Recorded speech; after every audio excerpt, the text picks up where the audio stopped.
Hello everyone, welcome back to my channel. আজকে কিন্তু অনেকের নাম আমি নিয়ে বসেছি, একদম শেষে গিয়ে ঘোষণা করব। তবে কিন্তু ঘটনাটা খুব ভয়ের। আজকের ঘটনাটা শুনলে প্রত্যেককে বলবে যে দিদিভাই, এই ঘটনা তুমি শেয়ার করছো, এ তো রাতের ঘুম উড়িয়ে দিচ্ছ। হ্যাঁ, বেশি কথা বলবো না, সবাইকে বলবো আমাদের সোনা কথা, ভূত, সত্যি আর বেঙ্গলি ব্লগার সোনা, তিনটে চ্যানেলে যেরকমভাবে তোমরা ভালোবাসা সাপোর্ট করছো, তোমাদের আমার তরফ থেকে অসংখ্য অসংখ্য ভালোবাসা। ধন্যবাদ তো আমি কাউকে দিই না, কারণ ধন্যবাদ পরকে দেয়, নিজের লোককে কখনো না। তো চলো ঘটনাটা বলি। অঙ্কিতা বাসু আজকে ঘটনাটা শেয়ার করে। অঙ্কিতার ঘটনাটা কিন্তু বেশ লোমহর্ষক। অঙ্কিতা একটা মেয়ে জীবনের লড়াই লড়ছে। অঙ্কিতা বলে, দিদি ভাই, আমার বাড়ি হচ্ছে শোভাবাজার, আর আমি যেখানে জব করি সেটা হচ্ছে কালীঘাট। আমার যাতায়াতের একটাই মাত্র পথ, সেটা হচ্ছে মেট্রো। হ্যাঁ, মেট্রোতে খুবই সহজ, একদম ইজি হয়, কারণ আমিও দমদম থেকে উত্তম কুমার, মহানায়ক উত্তম কুমার মেট্রো স্টেশনে নামতাম, যেটা টালিগঞ্জ নামে পরিচিত। তো অনেকটা ইজি হয় আর একবারে যাতায়াত করা যায়। আর সত্যি কথা বলতে খরচাটাও কম। আমাদের বোন বলছে, দিদি ভাই, আমি সকালবেলা 8:30 বাড়ি থেকে বের হই। বাড়ি থেকে বেরিয়ে আমি সোজা, আমার অফিস থাকে 10টায়। আচ্ছা, এবার আমাদের অঙ্কিতা বলে, দিদি ভাই, আজকে তোমাকে যে ঘটনাটা আমি শেয়ার করছি, এই ঘটনাটা আমার সাথে একদিন প্রথম ঘটে, যেটা আমি কিছুই মনে করিনি। তো আবার যখন ঘটনাটা আমার সাথে ঘটে, তখনও আমি একটা ধোঁয়াশার মধ্যে ছিলাম। তারপর যখন ঘটনাটা আমি শেয়ার করি, তারপর আমার সাথে যেটা হয়, আমি সেই ঘটনাটা বাস্তব বলবো। আমাদের অঙ্কিতা বলে, দিদি ভাই, খুব ভালো করে মনে আছে, এই বছর ঠিক মহালয়ার আগে আগে আমার অফিসটা ছিল। তখন আমাদেরকে স্যার বলেছিলেন যে তোমরা যদি একটু লেট করেও আসো, কোনো অসুবিধা নেই, মানে বাড়ি থেকে আমি ঠিক 9টার সময়ও বেরোতে পারবো। কারণ স্যার বলেছিল, যেখানে আমাদের 10টায় অফিস অ্যাটেন্ড করতেই হয়, 11টা হলেও কোনো ব্যাপার নেই, কারণ তখন সামনে পুজো, তার জন্য আমাদের যে কাজ, একটু কাজটা হালকা ছিল। অঙ্কিতা বলছে, দিদি ভাই, আমি বাড়ি থেকে ঠিক 9টা বাজতে 5 মিনিট আগে বের হই, কারণ আমি ভাবলাম একটু আগে আগে যাওয়াই ভালো।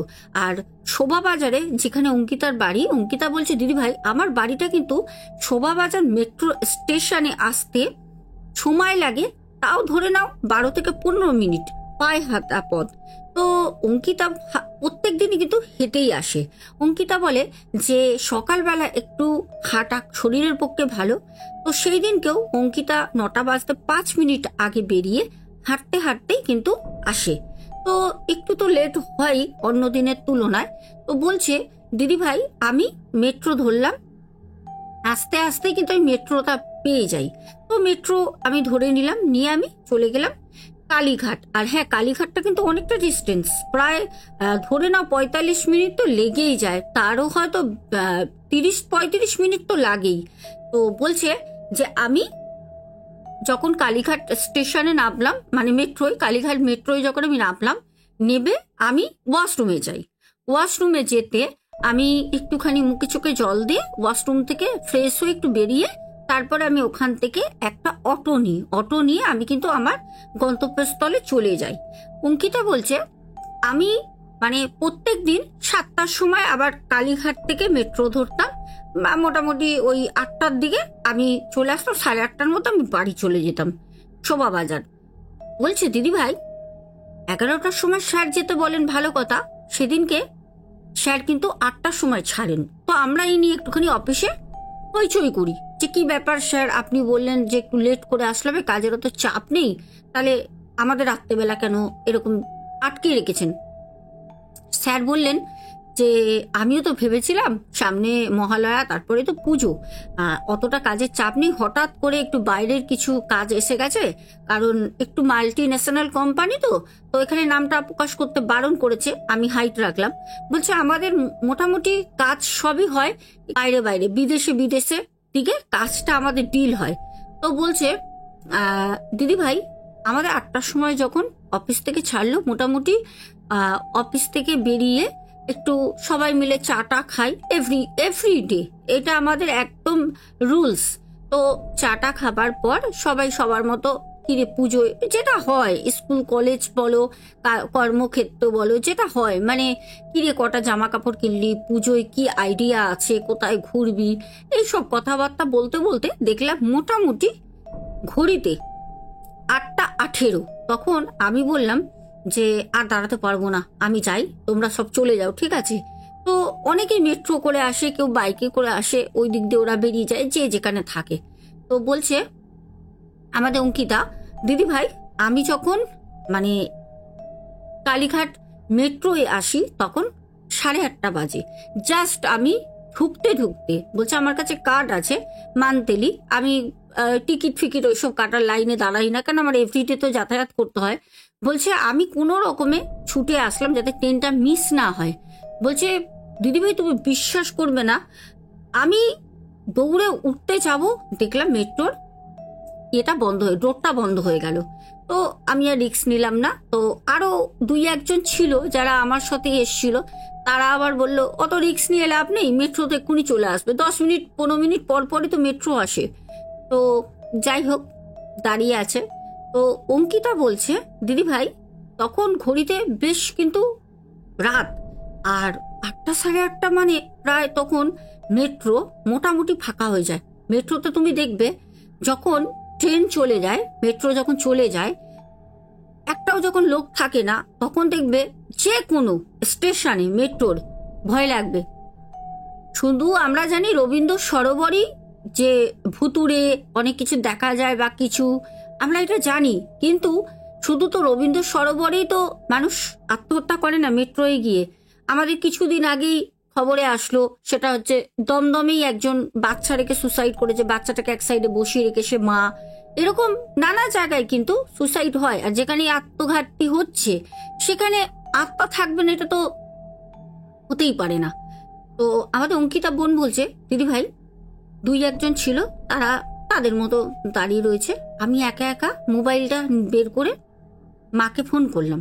তো মা আমাকে বলল কতবার ফোন করেছি বলতো, একবারও ফোনটা অ্যাটেন্ড করতে পারলি না, এত রাত হচ্ছে, এই যে বললি স্যার বলেছেন তাড়াতাড়ি ডিউটি এখন করতে হবে, তাড়াতাড়ি দেরি করে আসলে হবে। মা তো সেই মায়ের বকা পাঁচালি শুরু করলো। অঙ্কিতা বলছে দিদি ভাই মায়ের পাঁচালি আমি কানে শুনছি, হঠাৎ আমি দেখছি ওয়াশরুমের সামনেই আমি দাঁড়িয়ে রয়েছি মেট্রোর। আর যারা মেট্রো যাতায়াত করো তারা তো জানো মেট্রোর যে ওয়াশরুমগুলো থাকে বেশ নিট অ্যান্ড ক্লিন, জল টল খুব সুন্দর ওখানে পরিষেবা, তো ভালো পরিষ্কার। বলছে আমি ওখানে দাঁড়িয়ে রয়েছি, দেখছি যে ওয়াশরুমটা রয়েছে, তো ওয়াশরুমের আমি সাইডেই দাঁড়িয়ে কথা বলছি। বলছে ওয়াশরুমের ভেতরে পায়ের আওয়াজ হচ্ছে, মানে ধরো 2-3 জন ওয়াশরুমের মধ্যে ধরো হাঁটাহাঁটি করলে পারে ঘেঁষড়ে ঘেঁষড়ে টাইলসের মধ্যে তো একটা শব্দ হয়, তো ওরকম একটা শব্দ হচ্ছে। আর একদম ট্রেনটা চলে গেছে, মেট্রোটা পুরো নিস্তব্ধ। বলছে দিদি ভাই বেশ না গায়ে কাটা দিচ্ছে, জানি না কেন, আমি কোনো রকম খারাপ কিছু ফিলই করছি না, বেশ গায়ে কাটা দিচ্ছে। তো ও তখন দাঁড়িয়ে রয়েছে, মা তো এইদিকে ফোনে বকবক করেই যাচ্ছে। তখন মাকে আমি বললাম মা ফোনটা রাখছি, মেট্রো ঢুকছে। হ্যাঁ সত্যি সত্যি মেট্রো আসছে। তো মেট্রো আসলো আর মেট্রোয় উঠে পড়লাম। উঠে আমি একবার মেট্রোর উপর উঠে আমি বসার কিন্তু জায়গা পাইনি, আমি দাঁড়িয়ে যখন ওখান থেকে মেট্রোটা ছাড়ে তখন আমি ওয়াশরুমের দিকে একবার তাকালাম। আমি দেখলাম ওয়াশরুমের ভিতরে একটা সাদা ফ্রক পরা একটা মেয়ে, মানে কি বলবো, মানে আমি দেখেছি, আমি হয়তো বলে বোঝাতে পারবো না। মনে হচ্ছে মেয়েটা দীর্ঘ বহু বছর ধরে কারোর প্রতীক্ষা করছে ওই বাথরুমের ভেতর দাঁড়িয়ে। আর তার পুরো শরীরটা না ফ্যাকাশে, তার চোখের মনিটা নেই, একটা অদ্ভুত। আমি দেখে না সাথে সাথে দাঁড়িয়েছিলাম, তো আমি বুকের মধ্যে হাতটা দিয়ে বুকটা চেপে ধরি, কারণ আমার না দেখা মাত্র বুকে একটা পেন আরম্ভ হলো চিনচিন চিনচিন করে। তো মেয়েটা ঠিক আমি যে মেট্রোর ভিতর থেকে মেয়েটাকে দেখছি, ওই মেয়েটাও আমার দিকেই কিন্তু ওই বাথরুম থেকে আমার দিকে তাকিয়ে রয়েছে। তো অঙ্কিতা বলছে দিদি ভাই এই জিনিসটা দেখার পর আমি খুব ভয় পাই, আর ভয়ের থেকেও বড় কথা মনের মধ্যে একটা আমার কিরকম কৌতূহল, একটা আতঙ্ক, একটা কিরকম যেন লাগছিল। যাই হোক, আমি চলে আসি।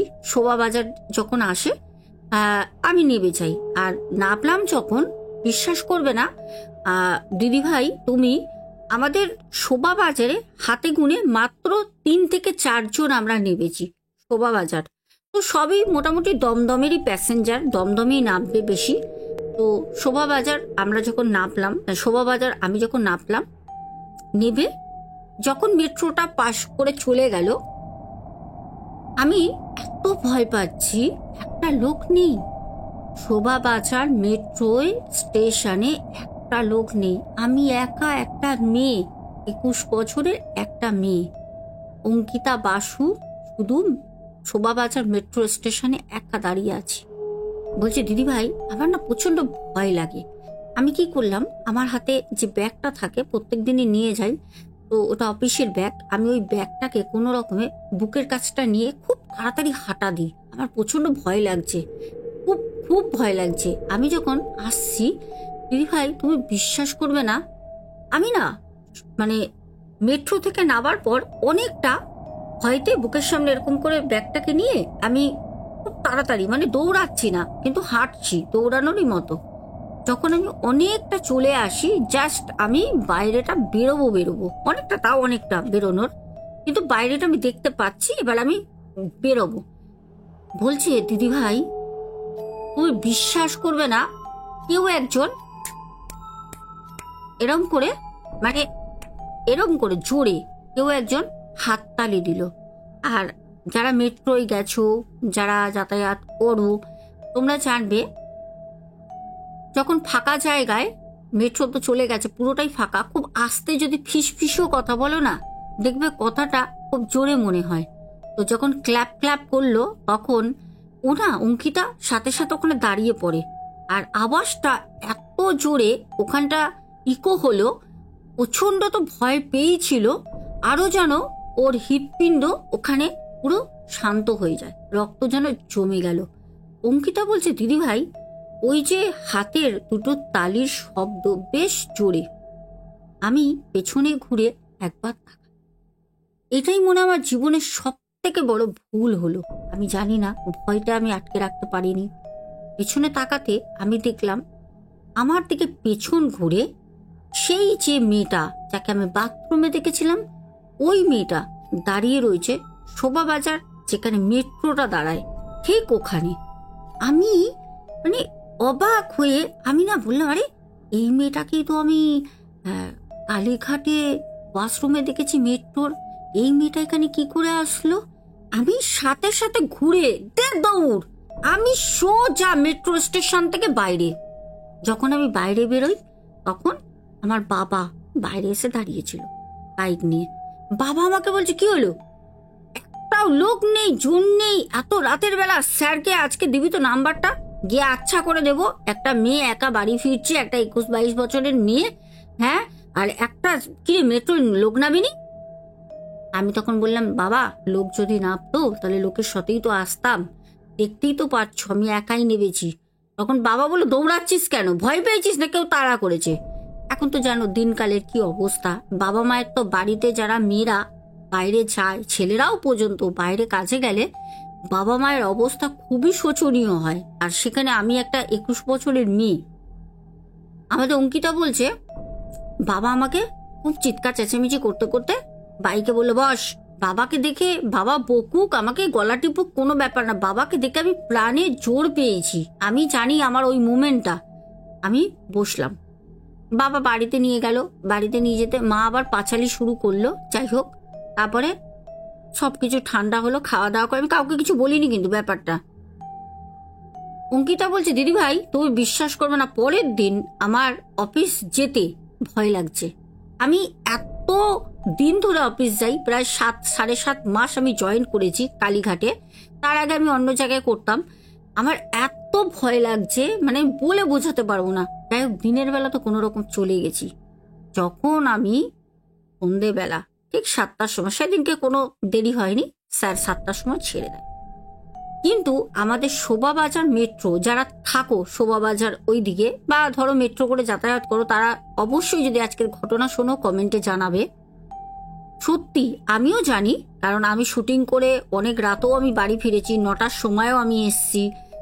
বাসদনি থেকে আমি 9টার সময় এসছি দমদম, অনেকটা ডিস্টেন্স, একদম ফাঁকা মেট্রো না, স্টেশনগুলো তো দাঁড়াতো, একজনও প্যাসেঞ্জারও নামতো না, এরকমও আমি দেখেছি। তো বোন বলছে দিদি ভাই মেট্রো 7টার সময় আমি ধরলাম, ওই 7টা 45-এর দিকে কি 48-এর দিকে আমি শোভাবাজার চলে আসি।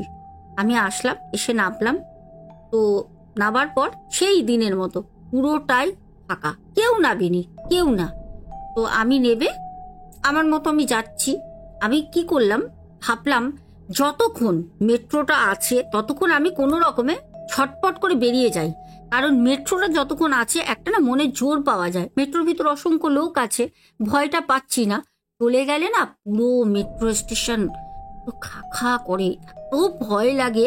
এটা আমারও হয়, আমারও এটা সঠিক অভিজ্ঞতা। তো অঙ্কিতা বলছে মেট্রোটা দাঁড়িয়ে রয়েছে, আমি কোনো রকমে নেবেই আর কোনো দিকে তাকানো, সোজা ছুটছি। বলছে দিদি ভাই মেট্রো চলে গেল যখন, তখন আমি সিঁড়ি দিয়ে নিচে নামবো। বলছে তুমি বিশ্বাস করবে না, আমি দেখছি ঠিক নামবো সিঁড়ি থেকে, তারপর তো নিচে চলে যাব। উফ, আমি তো আমি ভুল করেও লিফটে নামি না, লিফট থেকে খুব ভয়। বলছে দেখছি সেই দিনের মেয়েটা যাকে আমি কালীঘাটে দেখেছিলাম, বাচ্চা মেয়ে, বলছে খুব জোর, ওর বয়স হলো 8 বছর, 8 বছরের বেশি হবেই না। মেয়েটার না চুলগুলো সামনে এরকম কাটা, মেয়ে সুন্দর করে যেরকম কাটা থাকে না বেবিদের, ঠিক এরকম করে বেবি হেয়ার কাট বলে, ওরকম কাটা। মেয়েটার সাদা একটা ফ্রক পরা।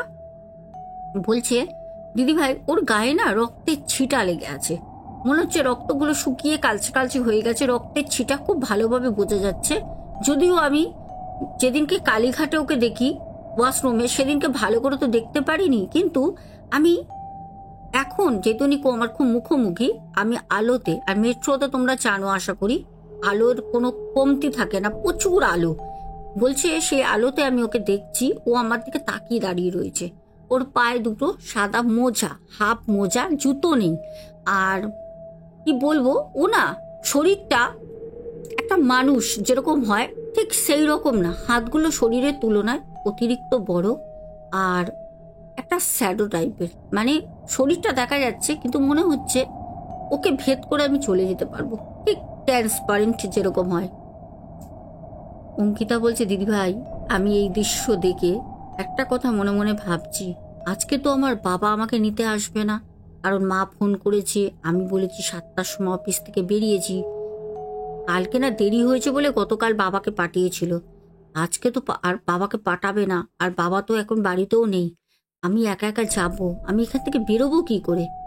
এই সময় অঙ্কিতা বলে দিদি ভাই তুমি জানো, যদি সৎ পথে থাকো আর সৎ পথে চলো, যদি তুমি নিষ্ঠাভাবে নিজেকে সৎভাবে চালনা করতে পারো, বিপদ দেখলে না ভগবানের নাম নিলে ভগবান ঠিক তোমাকে যে কোনো রূপে এসে হাজির হয়ে তোমাকে ওখান থেকে রক্ষা করে নিয়ে চলে যাবে। বলছে আমি মনে মনে তখন বাজরং বালিকে স্মরণ করছিলাম, আর অঙ্কিতা বলে বাজরং বালির বিশাল বড় ভক্ত। বলছে হয়তো সেই জন্যই আমাকে কিছু করতে পারিনি। বলছে দিদি ভাই একটা লোক দেখছি, কেউ কোথাও ছিল না, পুরো মেট্রো স্টেশন শোভাবাজার ফাঁকা, একটা লোকের বুটের আমি শব্দ পাই, আমি না প্রচন্ড ভয় পেয়ে দাঁড়িয়ে পড়ি। আমি তো সামনে যেতে পারছি না, ওই যে বাচ্চা মেয়েটার একটা অভয় ওখানে দাঁড়িয়ে রয়েছে সিঁড়ির সামনেটা, আমি যাব কি করে, আমার তো সাহস নেই। আমি ওকে দেখেই প্রথমেই জয় বাজরং বলি, জয় হনুমানজি, জয় বাজরং বলি, জয় হনুমানজি বলেই যাচ্ছি।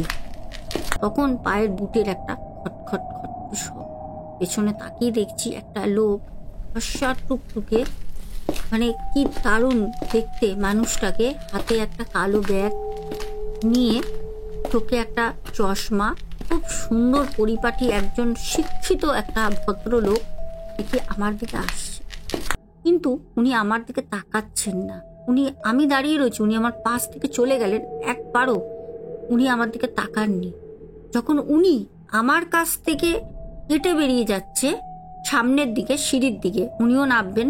তখন আমি যখন ওনাকে অনুসরণ করলাম তখন থেকে সেই বাচ্চা মেয়েটি হ্যানিস ওখানে নেই।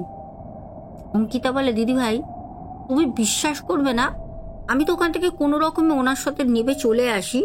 যখন আমি শোভাবাজার মেট্রো থেকে বাইরে বেরোই, আমি কিন্তু লোকটার আগে বেরোই, লোকটা কিন্তু আর বেরোয়নি, লোকটা কিন্তু আর বেরোয়নি। আর ওইখানে লোকটা কিন্তু ছিলও না নিচে।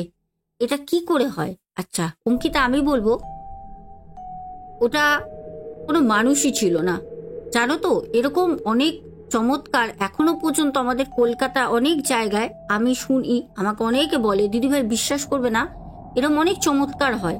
যেরকম কিছু ভালো মানুষ থাকে না, দেখবে মানে দেখবে তোমরা একটা জিনিস যে অনেক মানুষ তো থাকে, গরিব মানুষদের কিন্তু দেখবে সবাই কিন্তু খেতে দেয় না, চাইলে পারে বলে বাবু আমাকে একটা চা খাওয়াও, বিস্কুট খাওয়াও, বা একটা জামা কিনে দাও পুজোর সময়, অনেকেই বলে গরিব মানুষরা। দেখবে অনেক কিন্তু মানে গাড়ি নিয়ে, 4 চাকা গাড়ি নিয়ে মার্কেটিং করতে এসছে। আমার এই কথাগুলো বলে জানি না শরীরের ভিতরে না একটা কিরকম মানে গরম ভাব হয়, আর কি বলবো সারা লোমগুলো যেন সারা শরীরের খাড়া হয়ে যায়।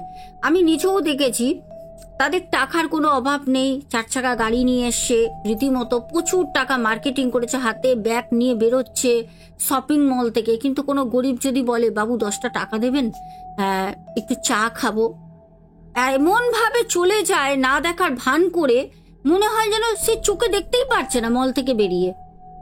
আবার দেখবে এরকমও কিছু মানুষ আছে যারা পায়ে হেঁটে মার্কেটিং করতে গেছে, শপিং করতে, তাদের কাছেই নেই। তাদের বাচ্চারা হয়তো বলছে মা আমাকে একটা বেলুন কিনে দাও, তাদের কাছে নেই। কিন্তু তারা দেখবে কেউ যদি গরিব মানুষ এসে বলে বাবা আমাকে একটা চা খাওয়াবে, চলো কাকা খাওয়াবো, খাওয়ায়। এটা হচ্ছে মনুষ্যত্ব। আমি মনে করি এটা হচ্ছে মনুষ্যত্ব, আর এই বোধটা থাকা দরকার, এটা থাকা দরকার। তো বোন বলছে, দিদি ভাই আমি জানি না, আমি মানুষটাকে আর বেরোতে দেখলাম না। আর যেই প্রসঙ্গে আমি কথাটা বললাম, এই কথাটা হচ্ছে দেখবে ভালো মানুষের সাথে না কোনো বাধা বিপত্তি হয় না, ভালোই হয়, যেরম করে হোক তোমাকে ঠিক পার করে দেবে। যাই হোক, এবার ঘটনাটা বলি। আর আমি তোমাদের ঘটনার মধ্যে জানি অনেক ইন্টারাক্ট করি, অনেকের হয়তো খুব খারাপও লাগতে পারে, আমি জানি না, কিন্তু আমি তো তোমাদের সাথে আলাদাভাবে কোনো কন্ট্যাক্ট করতে পারি না এই ঘটনার মাধ্যম ছাড়া।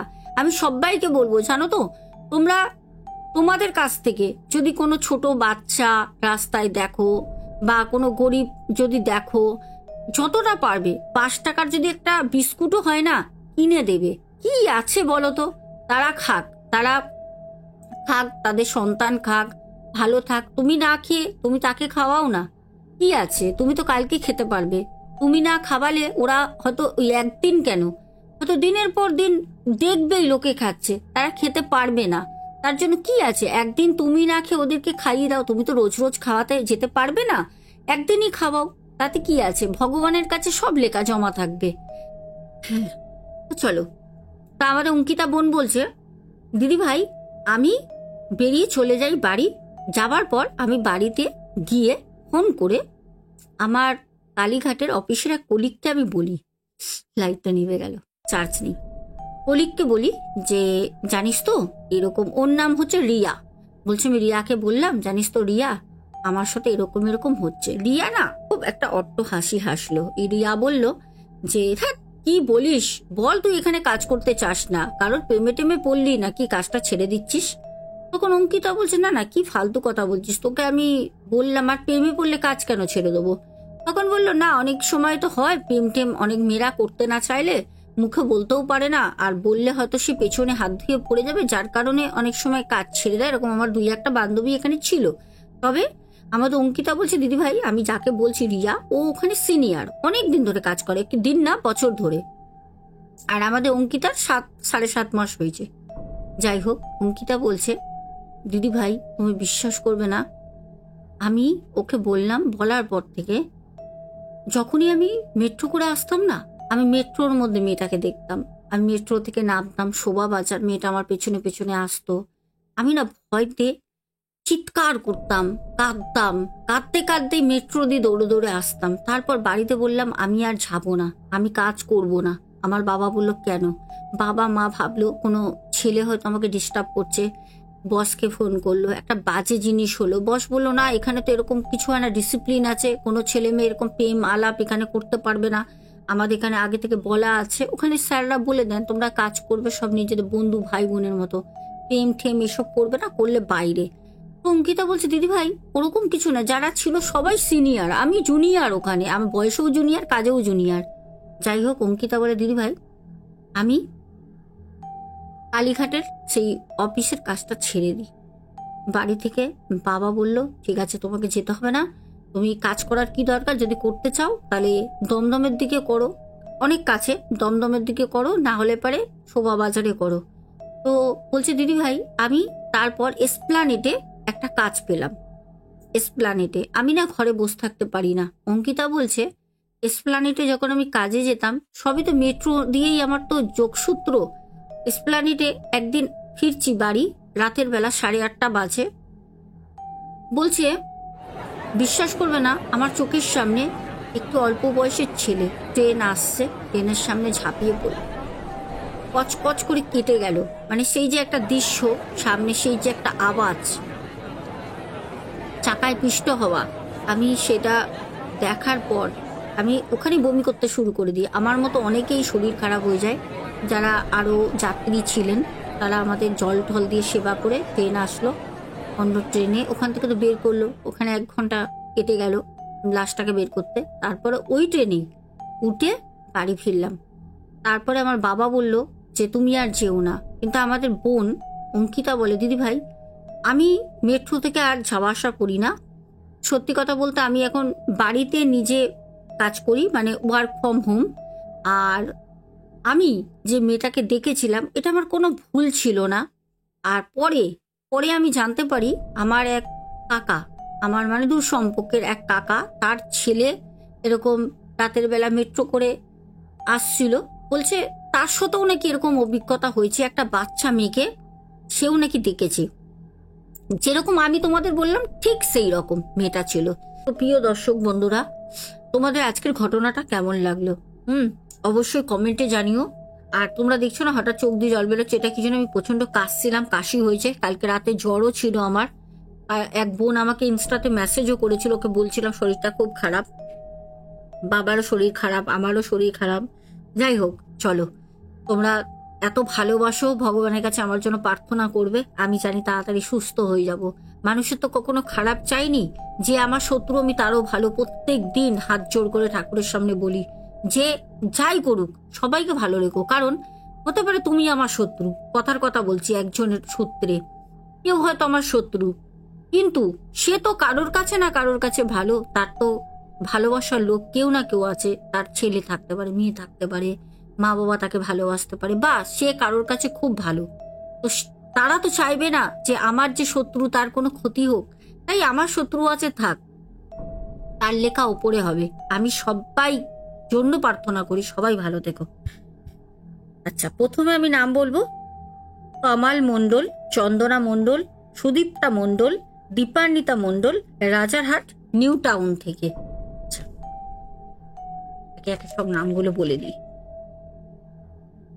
সারিনা উদ্দিন, দেবাশিস ভট্টাচার্য, শামিতা মণ্ডল, রূপা দে, মঞ্জুষা নন্দী, পম্পা রয়, দময়ন্তী চক্রবর্তী, খুব সুন্দর নাম, মুস্কান, আচ্ছা, স্বপ্না বাচাল দিদিভাই, অমরনাথ চ্যাটার্জি, মৌসুমী সরকার, উমা ঘোষ, দীপা দে, বেবি মণ্ডল, মঞ্জুষা বসু, মঞ্জুরি বসু, কেকা চক্রবর্তী, জয়দীপ সাহা, সীমিতা দাস, মৌসুমী দি, মিসমি সিল, প্রদীপ দাস, এসদেব রয়, ভারতী মোবাইল, সোনাম জানা, পিন্টু ঘোষ দাদাভাই, পায়েল মণ্ডল, বেনারসি দে, চৈতালি মিনি ব্লগ, সুনীল ভট্টাচার্য, আর আছে শেষে সুপর্ণা বাসু।